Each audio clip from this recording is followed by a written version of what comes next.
പാടും ഞാൻ പരമേശനു സതതം.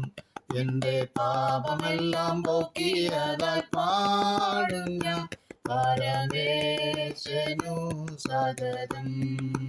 ദൂതർക്കും കൂടെ അവകാശം ലഭ്യമാകാറുള്ള രക്ഷ ദൂതറിയിച്ചിടാൻ ഭാഗ്യം ലഭിച്ചെനിക്ക്. ദൂതർക്കും കൂടെ അവകാശം ലഭ്യമാകാറുള്ള രക്ഷ ദൂതറിയിച്ചിടാൻ ഭാഗ്യം ലഭിച്ചെനിക്ക്.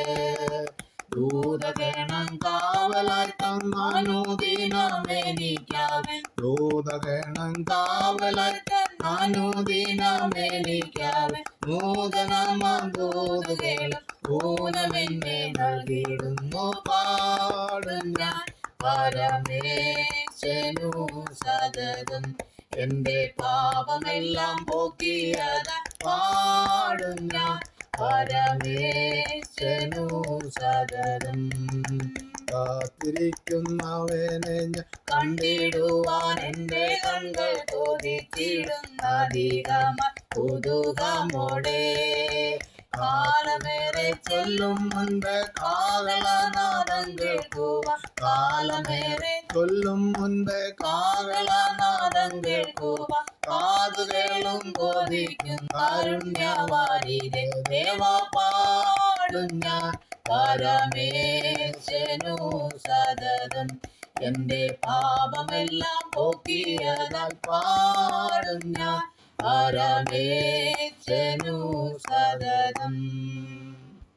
കർത്താവായ യേശുക്രിസ്തുവിൻ്റെ നിസ്തുല്യ നാമത്തിൽ എല്ലാ പ്രിയ ശ്രോതാക്കൾക്കും സ്നേഹവന്ദനം അറിയിക്കുകയാണ്. ഇന്നത്തെ നമ്മുടെ ചിന്തയ്ക്കായിട്ട് ദൈവത്തിൻ്റെ ദൂതസേനകളെക്കുറിച്ച് ചില കാര്യങ്ങൾ ഓർപ്പിപ്പാണ് ഞാൻ ആഗ്രഹിക്കുന്നത്.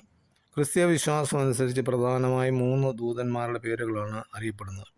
ഓരോരുത്തർക്കും പ്രത്യേകം ദൗത്യവുമാണ് ദൈവം ഫലമേൽപ്പിച്ചിരിക്കുന്നത്. ഇവരെ പ്രധാന ദൂതന്മാർ എന്നാണ് അറിയപ്പെടുന്നത്.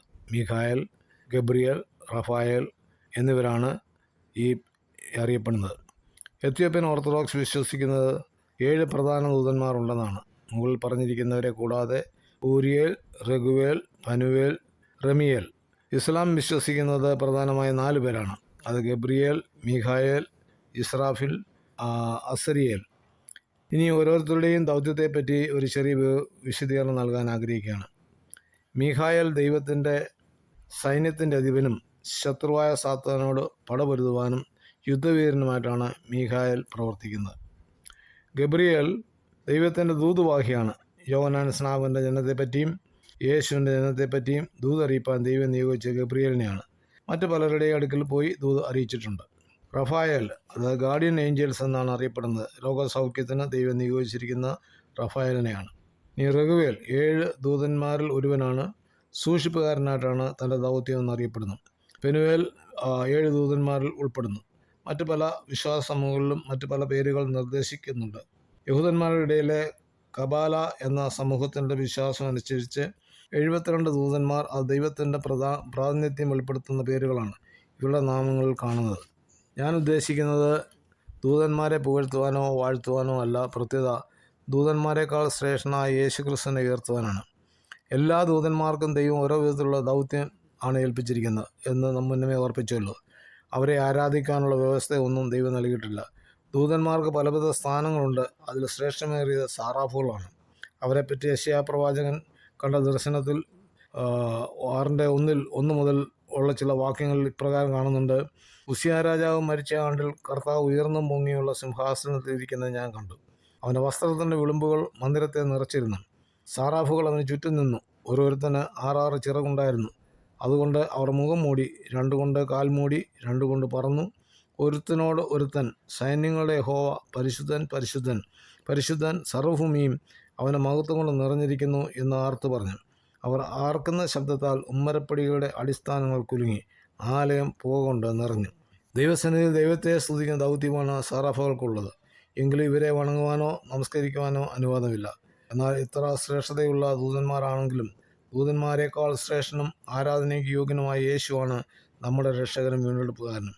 ആ യേശുവിൻ്റെ പുണ്യാകരക്തം മൂലമാണ് നാം വീണ്ടെടുക്കപ്പെട്ടിരിക്കുന്നത്. അതിനാലാണ് ദൈവവചനം പറയുന്നത്, ദൂതന്മാരെക്കാൾ ശ്രേഷ്ഠമായ സ്ഥാനമാണ് ദൈവം നമുക്ക് നൽകിയിരിക്കുന്നത്.